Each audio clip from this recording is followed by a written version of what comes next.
کبھی بھی کسی موقع پر بھی کسی بھی موقع پر اس بات کو سمجھ لیں کہ ترجیح دنیا کو نہ دے، ترجیح آخرت کو، اللہ کی ذات کو۔ ہماری آخرت کس طرح ٹھیک ہو سکتی ہے، آخرت میں کامیاب کس طرح ہو سکتے ہیں، آخرت میں اللہ تعالیٰ کی رضا کیسے پا سکتے ہیں، اس کو ترجیح دینی چاہیے۔ نبی پاک صلی اللہ تعالیٰ علیہ وسلم کے بہت سارے صحابہ بڑی شانوں والے، ایک صحابی کا ہم آج ذکر کرنے جا رہے ہیں جن کا نام ہے حضرت ابو ذر غفاری رضی اللہ تعالیٰ۔ ہمارے صوفیاء تصوف میں ایک جملہ بولتے ہیں کہ تیرا تو فقر فقر ابو ذر ہے، یعنی جن کو صحیح درویش کہتے ہیں نا، صحیح درویش۔ مولا علی شیر خدا رضی اللہ تعالیٰ عنہ فرمایا کرتے دو ہی تو بندے ہیں جو رب کے رستے میں کسی شے کی پرواہ نہیں کرتے۔ حضور کون سے؟ فرمایا ابو ذر غفاری ہے اور دوسرے علی المرتضیٰ ہے۔ مولا علی فرمایا کرتے یہ نا مسلمانوں میں سے چوتھے یا پانچویں مسلمان ہیں، شروع سے ایک سلیم الطبع آدمی۔ کچھ لوگ طبعاً بڑے نفیس ہوتے ہیں، طبعاً ہی اللہ کی طرف سے شروع سے ہی۔ ان کا جو قبیلہ تھا بنو غفار، وہ رہزنی کرتا تھا، لوگوں کو لوٹ لیتا تھا۔ شروع میں یہ کام کیا، لیکن جب کچھ لوگوں کی چیخیں کانوں میں گئیں تو چھوڑ دیا، فرمایا نہیں یار طبیعت نہیں مانتی۔ اور نبی پاک کا کلمہ پڑھنے سے پہلے ہی بتوں کی پوجا چھوڑ کے رب کی عبادت شروع کر دی۔ لوگ پوچھا کرتے تھے آپ عبادت تو کرتے تھے پر منہ کدھر کرتے تھے؟ فرماتے تھے جدھر وہ کرا لیتا تھا کر لیتے تھے۔ کسی نے انہیں بتایا کہ مکے میں ایک شخص ہیں جنہوں نے اعلان نبوت کیا ہے، آپ کی طرح کی باتیں کرتے ہیں۔ انہوں نے اپنے بھائی کو بھیجا، ان کا نام انیس تھا، پتہ کر کے واپس آئے، بھائی کہنے لگے ابو ذر، ان کا نام جندب ہے، اصل میں ذر ان کے بیٹے کا نام ہے اور کنیت سے زیادہ معروف ہیں، ابو ذر غفاری کہلاتے ہیں۔ فرماتے ہیں کہ بھائی نے آ کے بتایا کہ وہ نیکی کا حکم دیتے ہیں، برے کاموں سے منع کرتے ہیں، صلہ رحمی کا پیغام دیتے ہیں، لیکن لوگ سارے مخالف ہیں۔ یہ چیز بھی بڑی کاؤنٹ ہوتی ہے، اسے نہ کاؤنٹ کیا کریں۔ لوگوں کی ترجیحات بدلتی ہیں، صبح کچھ، دوپہر کچھ، شام کچھ، اسے نہ کاؤنٹ کریں۔ انہوں نے اس بات کو کاؤنٹ کر کے بتایا کہ لوگ ان کے جو ہیں نا وہ مخالف ہیں سارے۔ تو حضرت ابو ذر غفاری کہنے لگے مجھے تسلی نہیں ہوئی، میں خود جا کے پتہ کروں گا۔ کہتے ہیں مکہ شریف آیا تو کسی ایسے آدمی سے پوچھ بیٹھا، میں تو کچھ اور سمجھا تھا، وہ کچھ اور نکلا۔ مکے والوں نے بڑا مارا۔ مکے پہنچ کے پہلی جو چیز ملی وہ مار کھانے کی تھی۔ اب میں ڈرتے کسی سے پوچھتا ہی نہ، بھوک بھی بڑی تھی، رہنے کو جگہ نہیں تھی، حرم شریف میں لیٹا رہتا تھا۔ میرے نصیب دیکھو، مجھے ایک شخص نے آ کے ہلایا، کہنے لگے اگر مناسب سمجھیں تو میں آپ کو دیکھ رہا ہوں کافی دیر سے، آپ کوئی پردیسی ہیں، آپ کا اپنا مہمان نہ بنا لوں۔ تو میں نے کہا آپ کا کیا نام ہے؟ کہنے لگے میرا نام ہے علی ابن ابی طالب۔ کہتے ہیں مولا کائنات گھر لے گئے، کھانا بھی کھلایا، جگہ بھی دی، سونے کو خدمت بھی کی، لیکن چونکہ میں تو پہلے ایک سے پوچھ کے مار کھا بیٹھا تھا، میں نے پوچھا نہیں میں کدھر آیا ہوں۔ رات رہے، اگلی رات بھی رہے، لیکن میں نے بتایا نہیں میں کس کام آیا ہوں۔ حضرت ابو ذر غفاری رضی اللہ تعالیٰ عنہ کہتے ہیں خود ہی مولا علی نے پوچھا بتا سکتے ہو کیسے آئے ہو؟ میں نے کہا رات رکھ لو گے؟ فرمایا بڑا کشادہ سینہ دیا رب نے مجھے، تو بات تو کر۔ کہنے لگے یار میں تو محمد مصطفیٰ کی زیارت کرنے آیا صلی اللہ تعالی علیہ وسلم۔ یہ بے نیاز لوگوں میں سے ہیں حضرت سیدنا ابو ذر غفاری۔ میں حضور کی زیارت کے لیے، حضرت علی کہنے لگے سویرے لے چلوں گا۔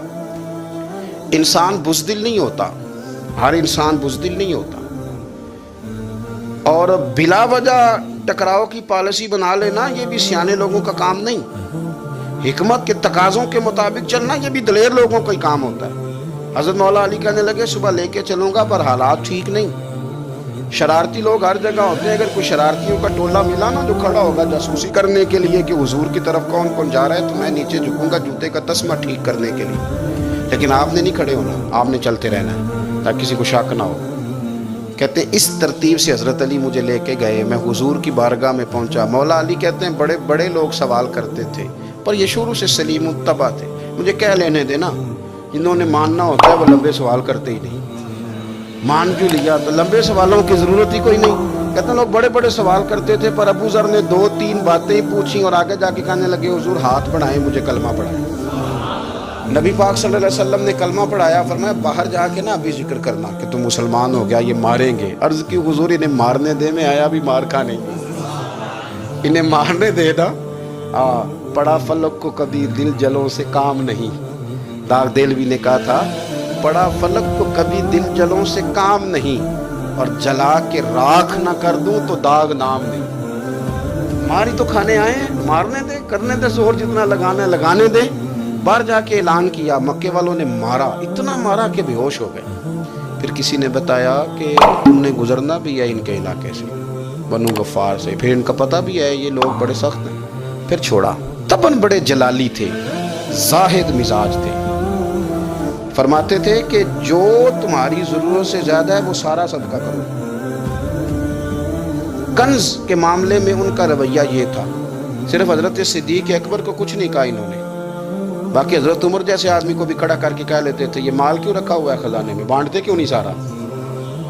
اور جناب عثمان غنی رضی اللہ تعالیٰ عنہ کے ساتھ تو باقاعدہ کئی دفعہ اس موضوع پر گفتگو، وہ کہتے تھے کہ جب اللہ کہتا ہے قرآن میں کہ مال دولت جمع نہیں کرنی، تو وہ جو لوگ تھے وہ بھی بڑی شانوں والے تھے، وہ کہتے تھے کہ اللہ نے جب زکوٰۃ فرض کی تو مال جمع ہوتا ہے تو زکوٰۃ فرض ہوتی ہے نا، جب فطرانے کا کہا تو مال ہوتا ہے تو فطرانہ آتا ہے نا۔ تو آپ جو کہہ رہے ہیں وہ ٹھیک ہے، پر آپ اعلیٰ بات کر رہے ہیں تقوی کی، سارا بانٹو۔ تو حضرت ابو ذر غفاری کہتے تھے چلو ٹھیک ہے تمہاری بھی بات مان لیتا ہوں، پر یہ بتاؤ مدینے والے کا اپنا طریقہ کیا ہے؟ کہ بھائی حضور کا طریقہ تو وہی ہے جو آپ بتا رہے ہیں۔ تو فرمانے لگے پھر اس رستے نہ چلے جو رستہ مدینے والے رسول کا ہے، اور حضور سے، نبی پاک سے عشق کرتے بڑا کھل کے۔ یہ صحابہ صفہ میں سے تھے۔ کلمے پڑھنے کے بعد جو طبیعت جلالی تھی تو حضور نے بھیج دیا، فرمایا واپس جاؤ اپنے قبیلے میں تبلیغ کرو۔ واپس گئے، بھائی کو مسلمان کیا، والدہ کو مسلمان کیا، قبیلہ سارا مسلمان کیا، وہیں رہے۔ ہجرت مدینہ کے بعد آئے تبوک کے موقع کے قریب، اور حضور نے صحابہ صفہ میں رکھ لیا۔ نوکری کرتے مدینے والے رسول، دلیر آدمی تھے، بڑا قبیلہ تھا، پر ڈیوٹی کرتے، ڈیوٹی خدمت کرتے۔ ایک بیٹا تھا، زار اس کا نام تھا، اس کی ڈیوٹی لگائی تم نے میرے نبی پاک کے اونٹ چرانے۔ ڈاکو آئے تو صاحبزادہ اونٹوں کی، اونٹنیوں کی حفاظت کرتے شہید ہو گئے۔ اور یہ انوکھا بندہ ہے جس نے شرط لگائی تھی کہ میں نے کالی سیاہ رنگ کی عورت سے شادی کرنی، انوکھا بندہ ہے۔ ایک بیٹی تھی، ایک بیٹا، بیٹا شہید ہو گیا، بیوی سے کہا تم نے نبی پاک کے گھر میں خدمت کرنی ہے، حضور کے گھر والوں، اور میں نبی پاک کی نوکری کروں، حضور کی خدمت کرتے، ہر وقت خدمت میں رہتے۔ اور حضور جب آتے نا، صحابہ صفہ میں یہ شامل تھے جو لوگ دین سیکھتے، حضور جب آتے تو سب سے پہلے آ کے حضرت ابو ذر غفاری کا پوچھتے، بلائیں، اور جب بات کرتے حضور تو بار بار ان کو مخاطب کر کے بات کرتے۔ حضرت ابو ذر غفاری رضی اللہ تعالیٰ عنہ کا نبی پاک سے اتنا پیار کہ ہماری بھی مشکل حل کر دی۔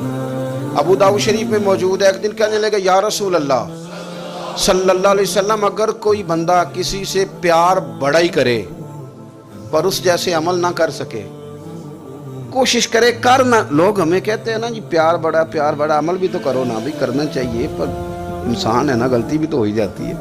اب ہم عمل نہیں کر سکتے تو تم ہمیں پیار بھی نہیں کرنے دو گے، مہربانی کرو پیار تو کرنے دو نا۔ حضرت ابو ذر غفاری نے کہا، ابو داؤد شریف میں موجود ہے، یا رسول اللہ صلی اللہ تعالی علیہ وآلہ وسلم، حضور پیار بڑا کرے پر ان جیسے عمل نہ کرے تو حکم کیا ہے؟ تو حضور نے فرمایا پیار سچا کرے، اللہ قیامت کے دن جس سے محبت کرے گا نا اس کے ساتھ ہی دونوں کو اکٹھا فرما دے گا۔ تو حضرت ابو ذر نے فوراً کہا، حضور پھر مجھے آپ سے بھی بڑا پیار ہے، رب سے بھی بڑا پیار ہے۔ فرمایا فکر نہ کرنا، جنت میں اکٹھے ہی جائیں گے۔